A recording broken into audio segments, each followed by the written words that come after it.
大家好，我是你们的老朋友胖僧，今天想和大家聊个特别有意思，也挺让人深思的话题。最近我总觉得空气里弥漫着一股抢人大战的味道，尤其是在科学界，这可不是什么虚拟的战场，而是真真切切的硝烟弥漫。你看美国那边，特朗普政府的政策像一阵阵寒风，把科研经费削得七零八落，国际学生入学也卡得越来越严，甚至还把华裔学者当作眼中钉，动不动就来个调查，这可不是危言耸听。我身边就有朋友，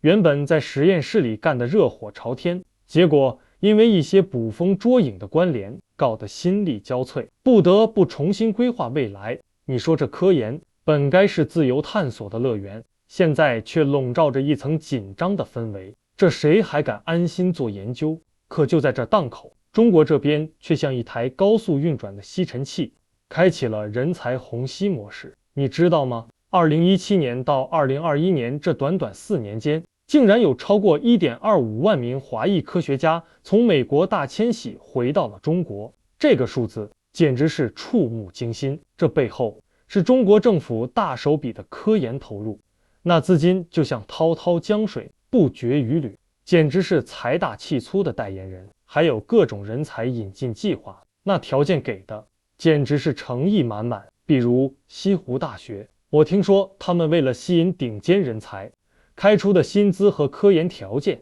那可是能跟国际一流大学掰手腕的，甚至连诺贝尔奖得主、麦克阿瑟天才奖的获得者都被他们成功揽入怀中，这魄力真是让人佩服。你想想，一个科学家，他最需要什么？除了内心的热爱，不就是足够的经费、一流的设备和不受干扰的研究环境吗？当美国那边把这些都束缚起来的时候，中国却像一片绿洲，敞开了怀抱。你说这些渴望做研究的人会往哪里跑？而且中国在战略科技领域的投入，那真是肉眼可见的飞速增长，现在都跃居全球第2了。以前我们总说美国是科技的灯塔，现在这灯塔的光芒似乎也开始被中国的星星点点所追赶，甚至在某些领域都快要比肩了。你看像清华、浙大这些国内顶尖学府，以前可能更多是培养人才的摇篮，现在却一个个跻身世界科技前沿，不断涌现出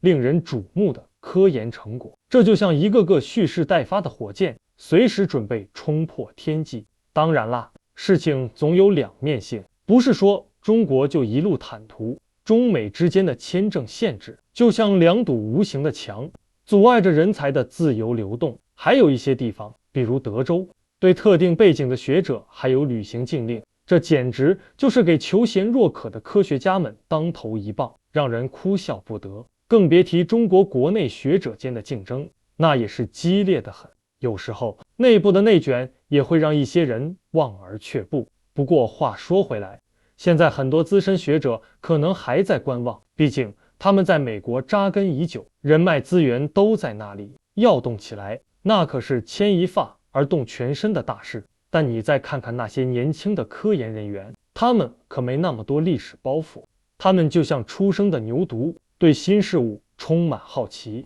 也更看重发展速度和资金支持。中国这几年发展的势头简直是日新月异，再加上充裕的科研资金，对他们来说无疑是巨大的吸引力，所以他们正在加速回流，就像一群渴望找到新土壤的种子，迫不及待的想要在这里生根发芽，开花结果。说到这儿，我就想起了北京大学的饶毅教授，他可是个敢说真话的老炮，他早就一针见血地指出，中国要想进一步吸引人才，关键在于破除论资排辈，建立以学术成果为核心的评价机制。这话真是说到心坎里去了。想想看，如果一个年轻有为的科研人员因为资历不够就得不到应有的资源和机会，那他满腔的热情和才华又该如何施展？科研的殿堂就该是唯才是举，让成果说话的地方。如果能真正做到这一点，